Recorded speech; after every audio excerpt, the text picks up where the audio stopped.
Today we are going to be tasting a Sloe Berries ink gin from Husk Distillers.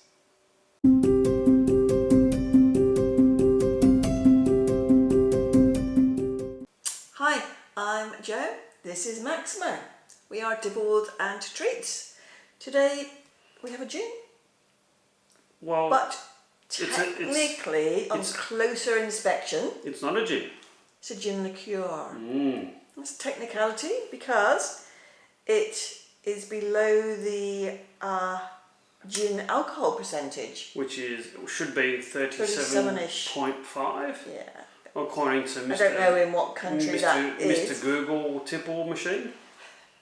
So this is only 26% alcohol. only.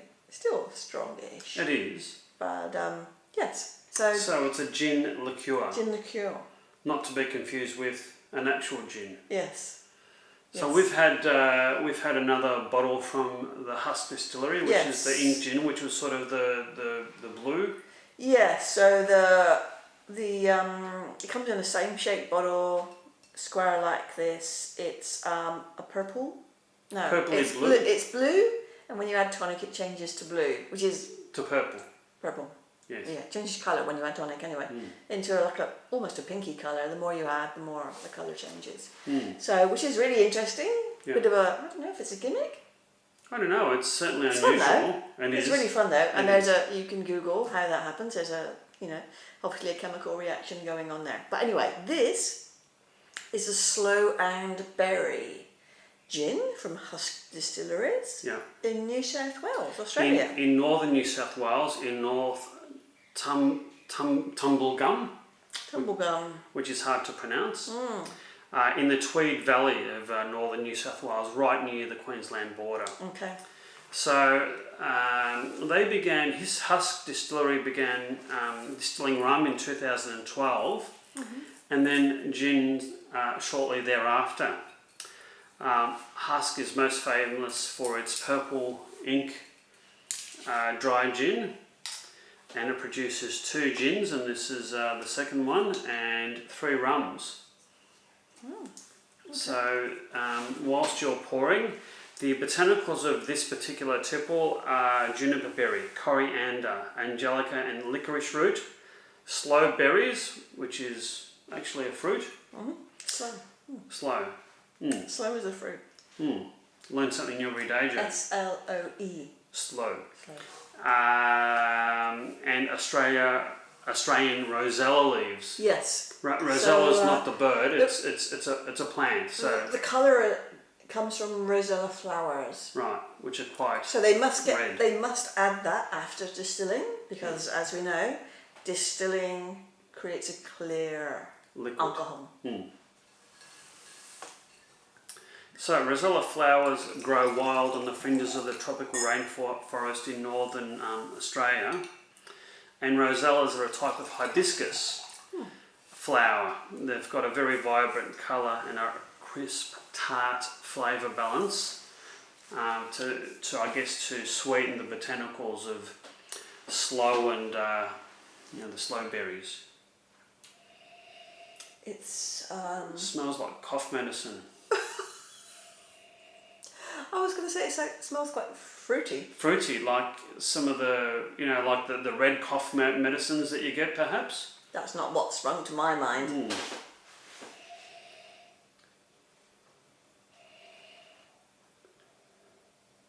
Yeah, I mean, it's quite a different smell. It is. So this is a 700ml bottle. It was around about $72 Australian on special. Yep. And the tasting notes suggest that because of the lower alcohol content, it is best enjoyed on the rocks rather than with tonic. Yep, that makes sense. Very, very, very fruity. Fruity. It smells sweet. Sweet, very sweet. Almost sickly sweet. Berry. Yeah. Certainly no citrus. I can't really detect any juniper. No. I'm gonna. You're gonna have a sip.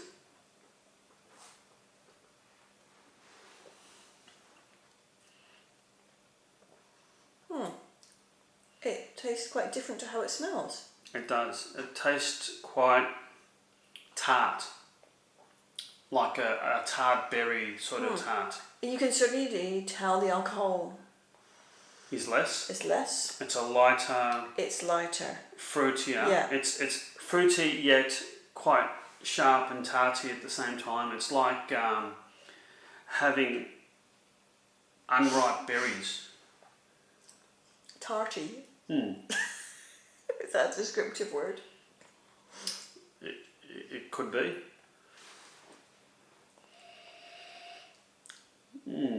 It's quite unusual, isn't it? It's very different.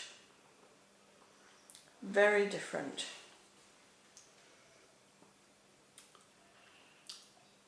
It's actually quite neutral at the front of the palate, and it gets there's a hint of pepper. There's certainly a very sweet berry aftertaste. Yep. And I think it leaves your mouth fairly sort of sweet and fruity. Quite a long finish, isn't it? It's yeah, there's something dominating the flavour.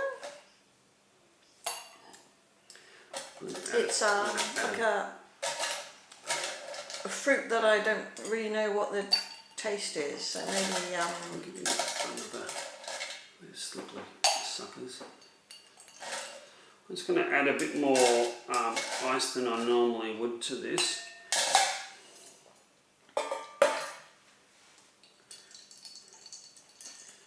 honestly, I'm just going to say it doesn't taste like a gin.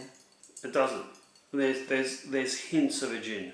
There's just a hint of. I'm just letting the ice melt a bit. There's hints of juniper. It's not really strong at all. It's That's cut down the nose a bit and sort of made it a bit fruitier.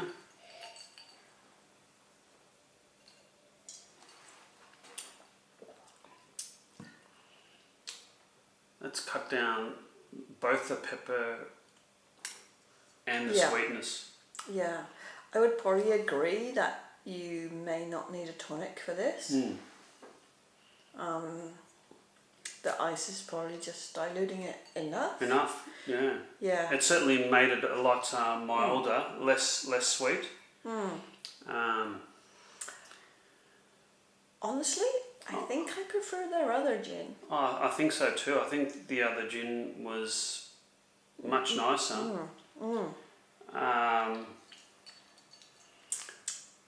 I'm not sure if I'm disappointed, but it's not what I expected. It's not what I expected. And it's probably not as nice as I expected or as nice as it looks. Yeah, I would agree. Yeah? Yeah. Maybe our expectations were wrong.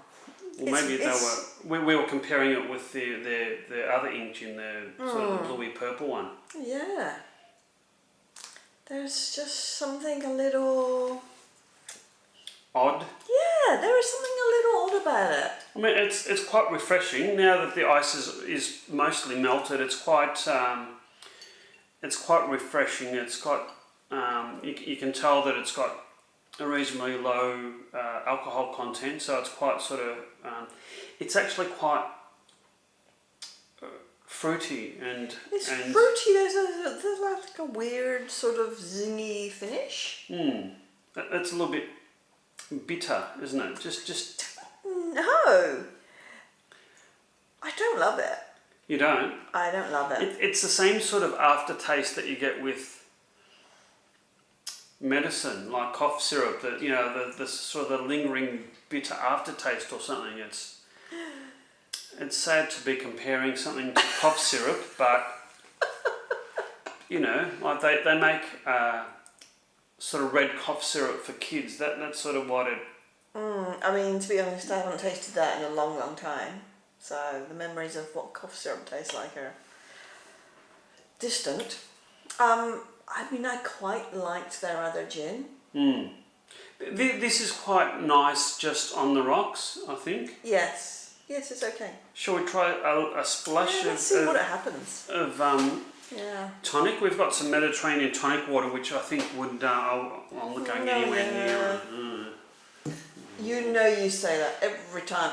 Are you getting bored of that? Well, because I want to live, Joe. Yeah. That's the smallest splash I've ever seen. No, that was about the regular splash. Well, that's quite a small splash for me.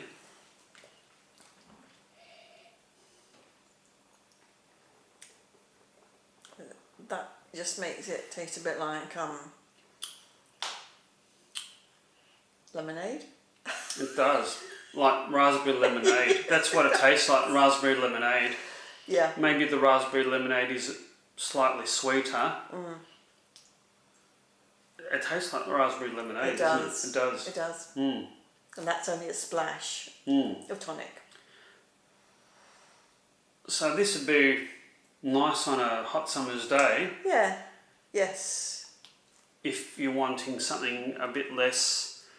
A bit less alcoholic. Yeah. A bit fruity, More light. refreshing. I mean, you could sort of maybe make this into a bit of a cocktail. Throw some fruit in there. That's what I was thinking. It'd probably be quite okay with a few blueberries, a couple of cut strawberries, and maybe some raspberries thrown in. Yeah. It'd be sort of a alcoholic mocktail. Yeah. Which sort of I mean, it's still drinkable. Relatively high in alcohol if you're comparing it to other things. Like it's still more than wine, isn't it? I think so. But diluted with it's probably with ice and tonic. It's probably maybe about the same. The same alcohol content as might sort of dilute it to sort of 10 to 12-14%, which is the same as like some red wines. Would you say this is your least favourite? It's not a gin; it's a gin liqueur. But is this your sort of least favourite that you've tried in recent times? It is. Which is a bit disappointing, really, isn't it? I hate to say that, but there's no point doing a review and saying everything's wonderful when it's not. So I'm sensing that you wouldn't rush out and buy this again. I would not buy this again. And I think it's probably going to be on our... I don't know. On display there for some time. I mean, it is summer. It here is, yeah. In Australia right now. So an occasional tipple on a hot day. Like on maybe a tall glass of, Yeah. With some... I mean, honestly, it's nothing like their other gin, which I quite enjoyed. Yeah, it's not. Yeah. I would buy the other gin again. But you wouldn't buy this again? I wouldn't buy this again. Interesting. I mean, I don't like to knock things, but you've got to be honest if you're doing a review. I think so. Sorry, Husk. Your other gin's great. It is. Now I'm questioning, is the other gin a gin liqueur as well?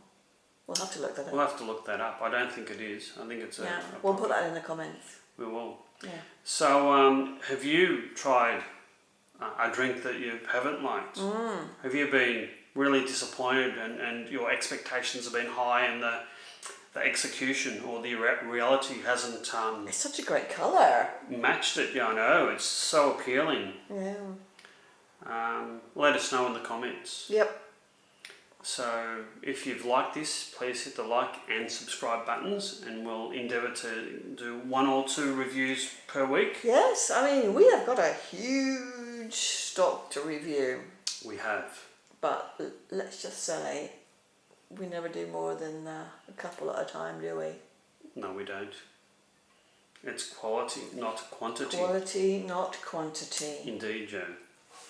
And on that slightly disappointing note, cheers. Cheers.